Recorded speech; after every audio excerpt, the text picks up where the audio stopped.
This channel does not promote any violent, harmful, or illegal activities. All content provided by this channel is meant for an educational purpose only.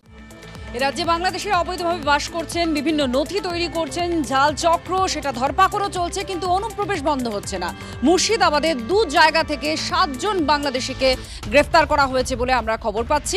আমাদের প্রতিনিধি কৌশিক আরও জানাচ্ছেন। কৌশিক, কোথা থেকে এদেরকে গ্রেফতার করা হয়েছে, কোথা দিয়ে এরা প্রবেশ করছিল, কি জানাচ্ছে পুলিশ?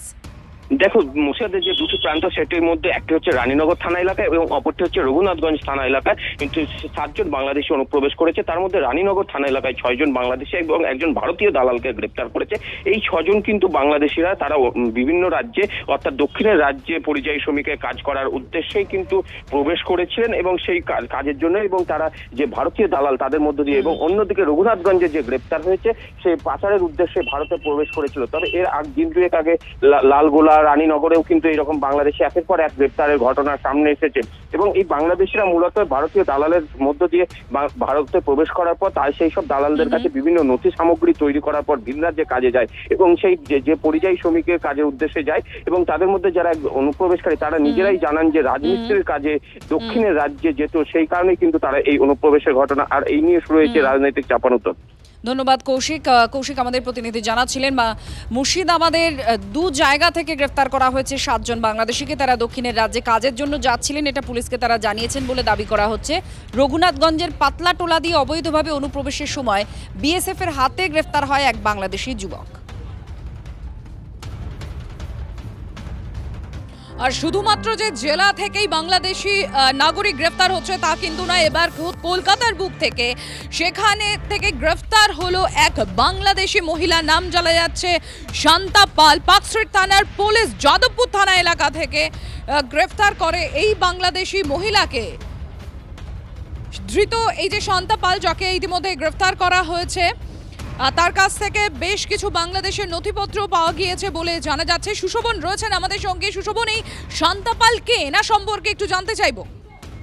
দেখো, এই শান্তা পাল প্রথমে তাকে পুলিশ জিজ্ঞাসাবাদ করে, কিন্তু জিজ্ঞাসাবাদ করতে গিয়ে যারা পুলিশের কাছে প্রথম যেটা সন্দেহ তৈরি হয় যে তার কাছে যে পাসপোর্ট গুলো রয়েছে সেগুলো বাংলাদেশের, তার যে মাধ্যমিকের সার্টিফিকেট সেটা বাংলাদেশ ঢাকা, কিন্তু তার যে আধার কার্ড এবং ভোটার কার্ড সেটা কিন্তু ইন্ডিয়ান।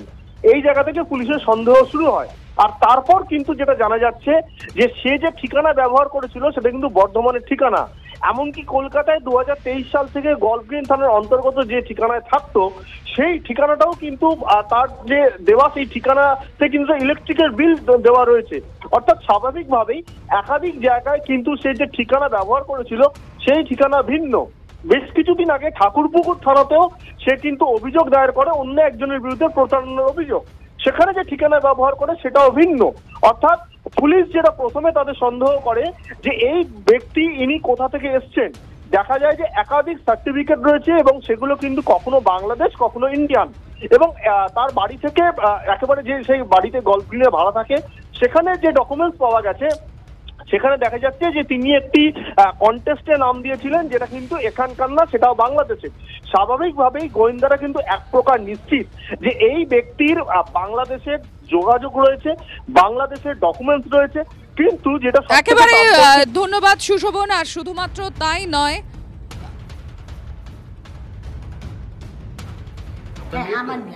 এই যে অভিযোগ উঠেছে কি বলবেন?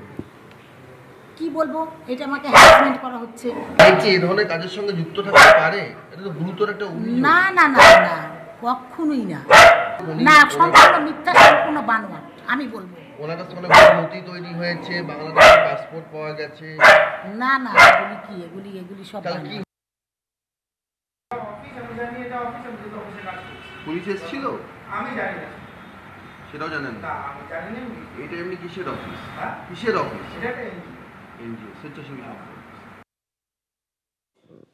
ঠিক যেরকম আপনাদের জানাচ্ছিলাম যে কলকাতা থেকে জেলা বিগত দুদিনের মধ্যে 19 জন বাংলাদেশি গ্রেফতার হয়েছে। এবং শুধুমাত্র মুর্শিদাবাদে গতকাল এবং আজ মিলিয়ে জালে 10 জন বাংলাদেশি, নদিয়ার ধানতলা থেকে ধৃত 7 বাংলাদেশি অনুপ্রবেশকারী। আর অন্যদিকে যদি আমরা দক্ষিণ 24 পরগনার দিকে নজর রাখি, দক্ষিণ 24 পরগনার ক্যানিংয়ে সেখান থেকে গ্রেফতার এক বাংলাদেশি ধৃত আকবর আলী মোল্লা, 15 থেকে 16 বছর ধরে এই দেশে বসবাস করছিল এবং তার কাছ থেকেই বাংলাদেশের ভোটার কার্ড উদ্ধার হয়েছে, যেখানে ধৃতের নাম মোহাম্মদ আলী গাজী, বাংলাদেশের সাতক্ষীরার বাসিন্দা বলে উল্লেখ রয়েছে সেই পরিচয়পত্রে। ধৃতের কাছ থেকে ভারতের ভোটার কার্ড এবং আধার কার্ডও উদ্ধার হয়েছে। অন্যদিকে অ্যাপ ক্যাবের ব্যবসা করতে গিয়ে যাদবপুর থেকে যে মহিলার কথা একটু আগেই আপনাদের সামনে আমরা তুলে ধরছিলাম, বাংলাদেশি মহিলার শান্তা পাল, তাকে ইতিমধ্যেই গ্রেফতার করা হয়েছে।